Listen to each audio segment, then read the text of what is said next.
because the war started after we got there, and Dad was due to be called up,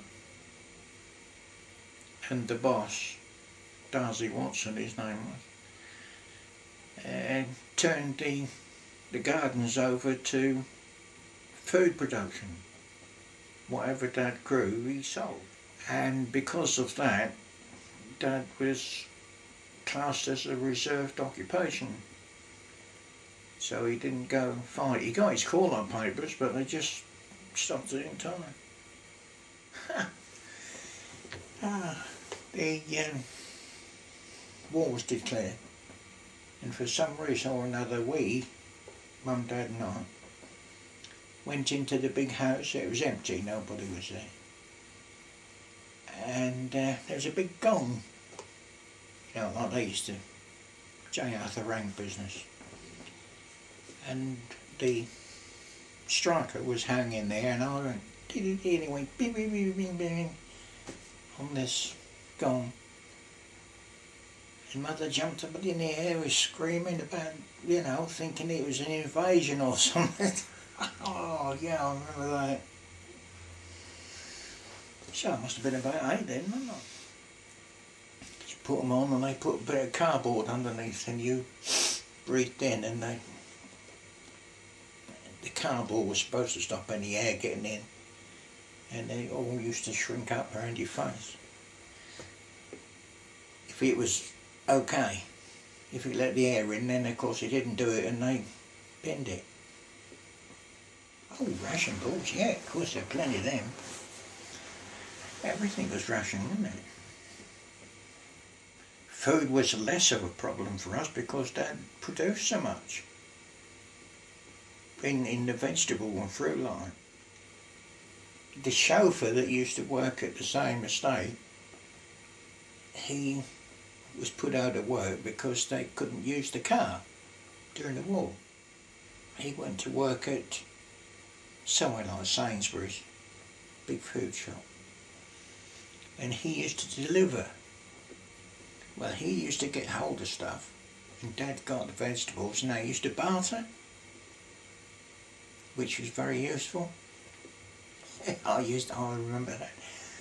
They used to go out on a dark night and meet and exchange this stuff. Oh dear. He used to go out and shoot the odd rabbit.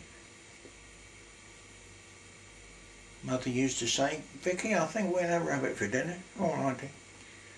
Get his gun out and go out and knock one over, bring it back. She was quite a good cook, actually. When I think of what she produced, she had an old kitchen range, like I said, and she used to bake some lovely stuff in there, cakes and bread, and beautiful stuff. To know how she did it. That was all the way through the war. Oh yeah. Doodlebugs, V2s, ordinary bombers. There used to be our bombers go out in early evening, and Jerry used to come in 10 o'clock time. Then he'd go out and our lot would come back again. But the doodlebugs used to come over during the day, and the Spitfires used to come alongside, get their wing under the wing of the doodlebug, tilt it, and it used to turn it round. It used to go back to sea, and if it had got the duration it would go back and fall in the sea. Oh, it didn't used to shelter anyway.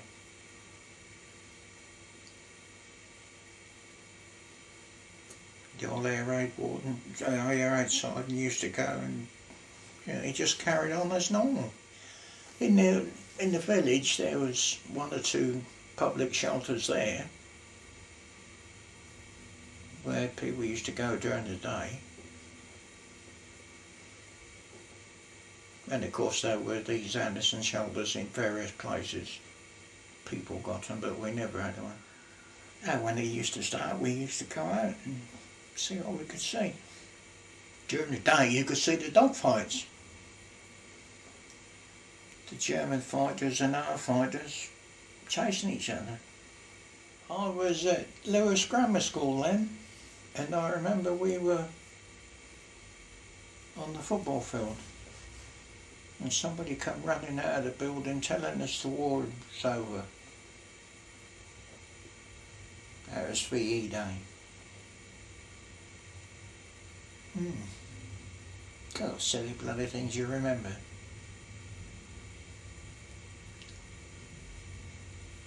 Yeah.